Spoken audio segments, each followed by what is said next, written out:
جو مذہب مانگتا ہے، ہر مذہب فیتھ مانگتا ہے۔ فیتھ کا مطلب یہ ہے کہ نہ کوئی گواہ ہو، نہ کوئی ثبوت ہو، نہ کوئی ریشنل ہو، نہ کوئی لاجک ہو، نہ کوئی پروف ہو، مگر تم ایک بات کو مانو، یہ ہے فیتھ۔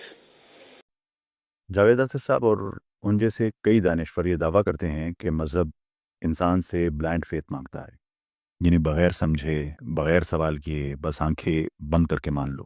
ان کے نزدیک مذہب عقل پر پہرا بٹھا دیتا ہے، سوال کو جرم بنا دیتا ہے اور انسان کو سوچنے کی آزادی سے محروم کر دیتا ہے۔ یہ الزام بظاہر تو بہت پرکشش لگتا ہے، مگر مسئلہ یہ ہے کہ یہ الزام اسلام پر لگتا ہی نہیں۔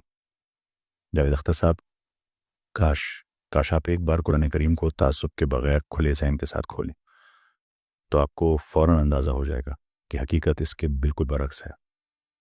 اسلام اندھا بنانے کا نہیں، اسلام تو انسان کو دیکھنے کے قابل بناتا ہے۔ یہ دین، یہ خوبصورت دین، آنکھیں بند کرنے کا نہیں، آنکھیں کھولنے کا نام ہے، دل کی آنکھیں بھی اور دماغ کی بھی۔ ذرا خود قرآن کریم کا رویہ دیکھیں۔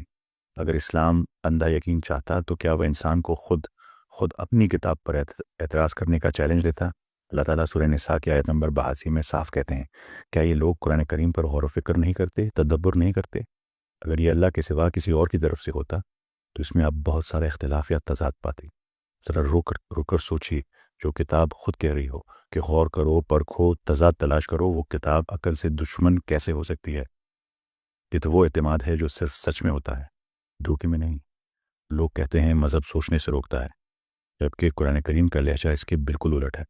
سورہ انفال کی آیت نمبر 22 میں اللہ تعالیٰ اپنا فیصلہ سناتے ہیں۔ اللہ کے نزدیک زمین پر چلنے والوں میں سب سے بدترین جانور وہ بہرے اور گونگے ہیں جو عقل سے کام نہیں لیتے۔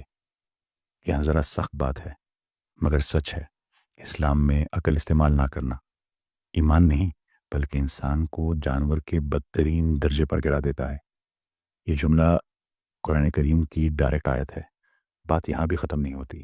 قرآن کریم خود بتاتا ہے کہ قیامت کے دن جہنم میں جانے کی سب سے بڑی وجہ کیا ہوگی۔ سورہ ملک کی آیت نمبر 10 میں جہنمی چیخ کر کہیں گے، کاش ہم سنتے، کاش ہم عقل سے کام لیتے تو آج ہم اس آگ میں نہ ہوتی۔ ذرا سوچیں، جس دین میں عقل استعمال نہ کرنا جہنم کی وجہ بنے، وہ دین بلائنڈ فیتھ کیسے ہو سکتا ہے؟ اور اگر آپ کو لگتا ہے کہ اسلام میں سوال دبائے جاتے ہیں تو ایک دلچسپ حقیقت سنیے۔ پورے قرآن کریم میں لفظ قالو یعنی لوگوں نے کہا یا لوگوں نے سوال کیا ٹھیک 332 مرتبہ آیا ہے، اور اسی کے جواب میں اللہ نے لفظ کل یعنی آپ کہہ دیجئے یا جواب دیجئے بھی ٹھیک 332 مرتبہ نازل کیا ہے۔ یہ کوئی شاعرانہ یا میتھمیٹیکل اتفاق نہیں، یہ پیغام ہے۔ ہر سوال کے سامنے جواب موجود ہے۔ اسلام خاموشی نہیں، مکالمہ ہے۔ اسلام مان لینے کا نہیں، جان لینے کا نام ہے۔ اس لیے قرآن کریم بار بار انسان کو جھنجھوڑتا ہے، افلا تعقلون، کیا تم عقل سے کام نہیں لیتے؟ لقوم یتفکرون، جس میں نشانیاں ہیں ان لوگوں کے لیے جو غور و فکر کرتے ہیں، تفکر کرتے ہیں۔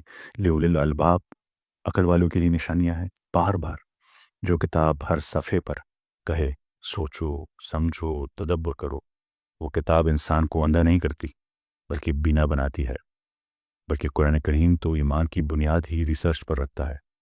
سورہ آل عمران میں فرمایا گیا ہے، یقیناً آسمانوں اور زمین کی تخلیق میں عقل والوں کے لیے نشانیاں ہیں، وہ جو اللہ کا ذکر بھی کرتے ہیں اور آسمان و زمین کی تخلیق میں غور و فکر بھی کرتے ہیں۔ یہاں ذکر اور تحقیق الگ الگ نہیں، ایک ساتھ ہیں۔ اسلام میں لیبارٹری میں کائنات پر غور و فکر کرنا بھی عبادت ہے، ایک لمحے کا غور و فکر کرنا کا بھی اجر ہے۔ جاوید اختر صاحب، غالباً آپ کی اصل الجھن ایمان بالغیب سے ہے، یعنی وہ حقائق جو آنکھ سے یا کوگنیٹو ایبیلٹی سے نہیں پرکھے جا سکتے، جیسے فرشتے، جنت، دوزخ۔ لیکن یہاں ایک بنیادی غلط فہمی ہے۔ قرآن کریم کبھی یہ نہیں کہتا کہ پہلے غیب کو مان لو اور پھر عقل کو دفن کر دو، نہیں۔ قرآن کریم کا طریقہ بہت منطقی ہے۔ قرآن کریم کہتا ہے ان چیزوں کو دیکھو، سمجھو اور پرکھو جو تمہاری عقل اور ادراک اور کوگنیٹو ایبیلٹی کی گرفت میں ہے۔ کائنات کے قوانین، اس کا حیران کن توازن، اس کا نظم، اس کی میتھمیٹیکل، سائنٹیفک، میڈیکل درستگی، ان سب پر غور و فکر کرو۔ جب انسان ان حقائق پر مطمئن ہو جاتا ہے تب اس کے لیے یہ ماننا مشکل نہیں رہتا کہ اس نظم کے پیچھے کچھ ایسے حقائق ہیں، کوئی ایسا خالق ہے جسے ہم اپنی کوگنیٹو ایبیلٹی سے نہ دیکھ سکیں۔ یہی طریقہ سائنس اپناتی ہے۔ کیا آپ نے کبھی گریوٹی کو دیکھا ہے؟ کیا کسی نے اپنی آنکھ سے خود بلیک ہول کو دیکھا ہے؟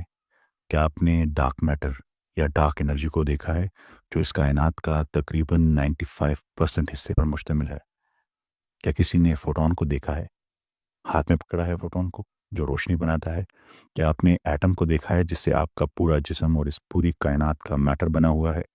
نہیں، آپ نے ان میں سے کچھ بھی نہیں دیکھا، پھر بھی آپ ان سب کے وجود پر پورا یقین کرتے ہیں۔ کیوں؟ کیونکہ آپ ان کے ایفیکٹس دیکھتے ہیں، اثرات دیکھتے ہیں۔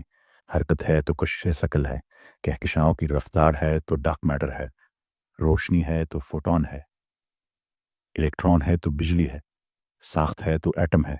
سائنس اس طریقے کو انفرنس یا ایبڈکٹیو ریزننگ کہتی ہے۔ یہ سائنسی طریقہ ہے ایفیکٹ کو دیکھ کر سبب کو تسلیم کرنا، چاہے وہ سبب براہ راست نظر آئے یا نہ نظر آئے۔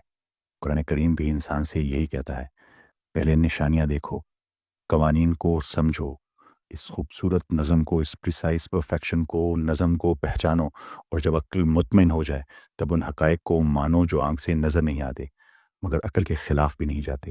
یہ بلائنڈ فیتھ نہیں جاوید صاحب، یہ اندھا یقین نہیں ہے، یہ وہ ایمان ہے جو سوچ کر پیدا ہوتا ہے، اسے ریزن فیتھ کہتے ہیں۔ شاہد اختر صاحب، جس دین کا پہلا لفظ جس کا آغاز ہی اقرا یعنی پڑھو سے ہوا ہو، وہ جہالت کیسے برداشت کر سکتا ہے؟ اندھا یقین خوف کی علامت ہوتا ہے، اور اسلام خوف نہیں، دلیل ہے، سکون ہے، روشنی ہے، امن ہے، علم ہے۔ آپ سب کی سماعتوں کا بہت شکریہ۔ اللہ حافظ۔